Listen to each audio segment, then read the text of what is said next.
Welcome to the Barclay Radebaugh Show, sponsored by Cruz Chevrolet.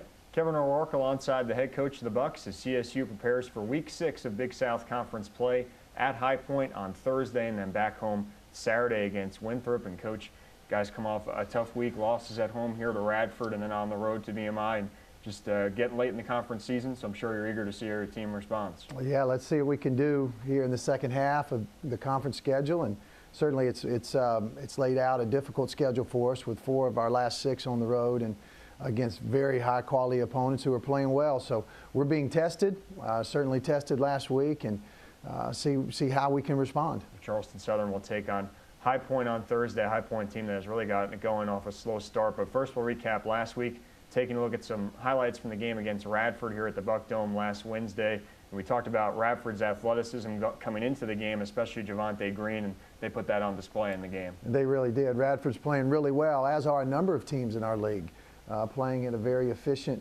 offensive rate and defensively have gotten much better. And certainly we get off to a good start there, and Paul has been really good with his straight line drives to the rim, active defensively, trying to get some stops, and we didn't perform as well defensively, and certainly Javante Green had a lot to do with that, going 11 for 13 or 14 from the field. So he was a very, very difficult match for us. His size and his ability to play inside and out was something that we didn't respond to well. See Javante Green with the foul there. Both teams kind of start out slow offensively, close game throughout. No one led by more than 8. It was pretty much back and forth the whole way. It really was, and you know, coming off a really quality Liberty performance, and particularly by Sheldon Strickland, we weren't able offensively to quite be as efficient as we were against Liberty, and credit Radford, they had a lot to do with that. Both teams shot over 50% in the first half. Talk about Javante Green, but R.J. Price, one of their guards, can get it done as well. He hit 3 threes in the first half. You see a couple of them there. And defensively, obviously, still looking for better consistency. We really are. You know, we've really, even this week, have gone and broken down each of our fundamentals, even for how we handle our feet and how we align in our early defensive possession, our closeouts. It's just been a difficult defensive year, and we haven't responded. We haven't performed as well defensively, and it costs you. Because every night you're not going to score 100 points, and we just haven't defensively gotten it done at the rate that we need to get it done. But we're going to continue to work. We're going to continue to fight and see if we can grow defensively. It's never too late. 6 games left in the tournament, and certainly we can peak at the right time. Charleston Southern going on a run here late in the first half. You see back-to-back threes by Will Saunders and Sheldon Strickland. They've certainly shot the ball well this season. Radford able to get back in and tie the game at halftime, 37 apiece. Both teams shot over 50% in the first half of play, and they see a turnover there, and Radford able to convert on the fast break. Their guard's pretty speedy, and obviously Green can finish at the rim. Yeah, they have a lot of weapons, and Mike has done a really good job of building that program, and they're tough, and I give them a lot of credit. Javante gives them an inside presence that is difficult to deal with, and then their guards are shooting it just well enough to keep people honest, and they're a tough match. And obviously their record, having already won 16 games, is reflective of the excellent job that their coaching staff has done and the excellent way that their players have played. Bucks down 3 right now. Charleston Southern's going to go on a run here to take the lead, and you guys had a good stretch offensively, really played well offensively for much of the game. Cedric had a good week scoring the ball, very efficient shooting the ball as usual. Yeah, he has really come back to the form that we saw a little bit earlier in the season, and you know, we're up 4 with 4 minutes to go and just not able to finish it out. And when you view the film and really study it defensively, you know, we just made mistakes late. Our in-game execution continues to be wanting and an area of continued improvement that we need to seek out. And you know, we're not able to hold leads, and most of that has come on the defensive end. Here, a box out where we give up a free throw, offensive rebound, then we give up another offensive rebound by not boxing out, and those are critical possessions. This was a critical possession where we got lost defensively, which caused poor rotation on the backside, and leaves Matt Kennedy boxing out Javante, which is a tough match for us. So A late 9-0 run by Radford. Highlanders get the win. Bucks went on the road Saturday at VMI. We'll take a look at some highlights from that game after this. You're watching the Barclay Radebaugh Show, sponsored by Cruise Chevrolet.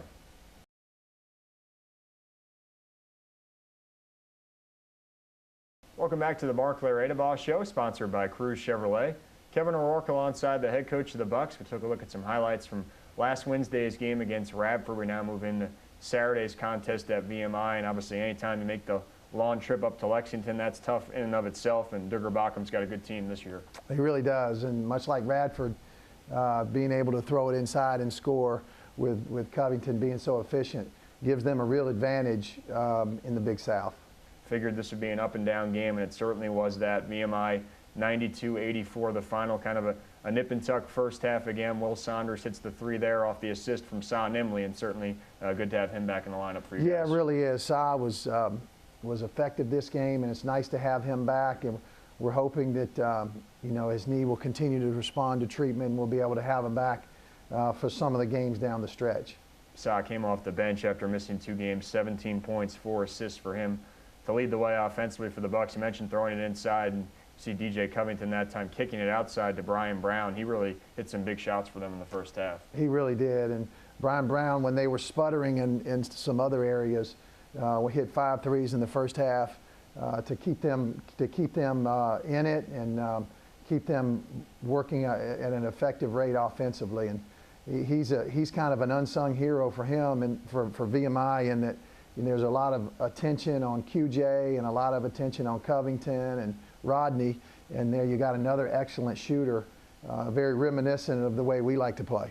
Bucks got down 7 early in the game, 14-7, able to come back with a run here. That time Matt Kennedy finds Will Saunders in transition. You guys were able to respond and take a 4-point lead here late in the first half. Yeah, we really battled, and a great crowd there at VMI, and anytime it's mandated that the student body comes there at VMI, it creates an atmosphere that's really electric. And I thought we responded well and did some good things, and really fought in this game, and just didn't have enough firepower and enough defensive wherewithal to get enough stops to beat a good VMI team. VMI goes on a big run here after the Bucks were able to get up. We mentioned Brian Brown. He gets hot from the outside, and when they have him going with their big three, they're pretty tough to stop. Well, yeah, they have a lot of weapons. They lead the nation in scoring, and certainly we're a top 10 team in the country in scoring. But they are at home and just got into a groove, and have a lot of weapons and a lot of ways that they can attack you. They're off the dribble drive and just a handoff deep three. And when you have players that can shoot that way, it makes it very difficult to guard. And then DJ Covington down low, 26 points, 12 rebounds for him, and he's a tough match for pretty much everybody in the Big South at 6'9". He is, and you got to choose if you're going to double him. We chose not to. Looking back, I think that was a great decision. Even though he had 26, our hope was that we could stop Rodney and QJ a little bit more effectively than we did. They were averaging 48 points a game between those two guys, and you just simply can't take it all away when you have a team that is scoring at that rate. You see Peterson with the three there off the dribble drive by Glasgow, senior and a freshman. Really good backcourt for VMI. Bucks down 13, able to get it back to 8 here early in the second half. Arlon Harper with the steal, and looks like he's maybe getting back into form a little more. Arlon has shown tremendous courage, just being able to be out there at 60 or 70%, and just a lot of pain still in his ankle, but is giving our team everything that he has, and certainly is showing the character that we know that he has. CSU took, 82 shots in this game compared to VMI's 58. Got some good looks that just didn't go down. Well, 25 offensive rebounds, which is one of the keys when you're looking to see if your team is playing with a great deal of effort. And we provided ourselves an opportunity to win. We just certainly couldn't get it done. We're not clicking like we were earlier in the year, and we're not. Teams have found some of our weaknesses and are attacking them, and we haven't responded in a way that has allowed us to be in these games and get some wins. See the Bucks trim the lead down to 10 here. Glasgow gets a big runner, and VMI is kind of able to pull away down the stretch. So you guys come out of this one 4-6. As we said, you reset going forward for High Point on Thursday. What does that extra day allow you to do as far as preparation? Well, we had a really intense practice on Sunday night, and we're just not going to give up. We're not going to accept mediocrity. This program has been one of the top 3 winning programs in the Big South over the last 3 years in conference play. We've achieved everything in the league outside of going to the NCAA tournament with a regular season championship and winning back-to-back, having back-to-back 19-win seasons and competing very favorably in the league. And just because things aren't bouncing our way now doesn't mean that we can't finish strong. And it doesn't mean that we can't continue to attack our weaknesses. And the way I am and the way our staff is we're going to fight every day. And we're going to work, and we believe in our team. And we believe that once we get back fully healthy, that we can compete with anybody in our league. We've proven that the last couple of years. And just because we're in a little bit of a rough patch right now doesn't mean we can't come out the rest of the season and win the rest of our games. This team is very capable of winning every time we take the floor. And we just got to continue to improve and fight. And there's a difference between discouragement and disappointment. We're all disappointed, but we're not going to be discouraged. And I don't want people around us and in our team and in our program to show any sign of discouragement. Just because things aren't going well doesn't mean you fold up your tent and you go home. You fight. Nothing's promised for our team. Nobody handed us 20 wins at the beginning of the season. And we're going to continue to fight and do things the right way and fight with integrity and fight with class and learn a lot of valuable life lessons along the way. And certainly hope we can turn this thing around and have a great second half of the conference play. Certainly seen a lot of close games in the Big South, a lot of parity. It's still pretty jumbled, so it's right there for you, still ahead of you. Yeah, the ultimate goal is the NCAA tournament.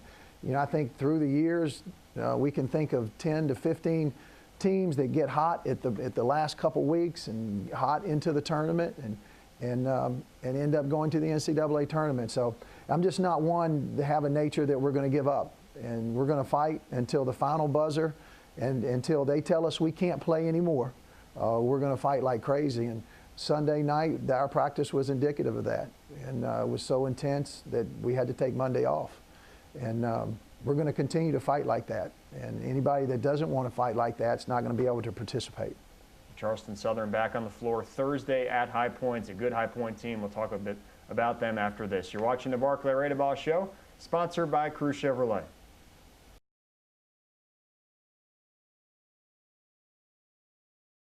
Welcome back to the Barclay Radebaugh Show, sponsored by Crew Chevrolet, where you always have a friend in the car business. Kevin O'Rourke alongside Barclay Radebaugh, and the Bucks back on the road, continue their trek through the North Division at High Point, and it's a High Point team that came into the year as the North Division favorite. No Alan Cheney, got off to a slow start, but they've really regrouped. Yeah, Scott Cherry has done a really good job. I mean, you lose a player of Cheney's magnitude, and to be able to already have 6 wins in the league and they've won 4 out of the last 5. He's really adjusted well. And, it took him about a month to reshape the way they play and go into the season expecting to have a 6'9", 240-pound dominant post player. They still have John Brown and Eugenie's shooting the ball well, really shooting the ball well. Devontae Wallace has become one of the elite perimeter players in our league, and it's a very potent, dangerous High Point team that has a ton of weapons and is playing with a great deal of confidence. Their averages over 20 points a game. Big South Freshman of the Year last year. What's the key to trying to slow him down? Well, the key is just you trying to slow him down. Nobody's been able to stop him, Kevin. He's a guy that can score inside out. He can put it on the floor. He plays with a passion and a tenacity that is contagious and admirable. And shooting percentage is real key for us, and not letting him have just a big night. Hopefully we can contain him a little bit, but he's a tough matchup. He's that mobile 4-man that's now playing the 5.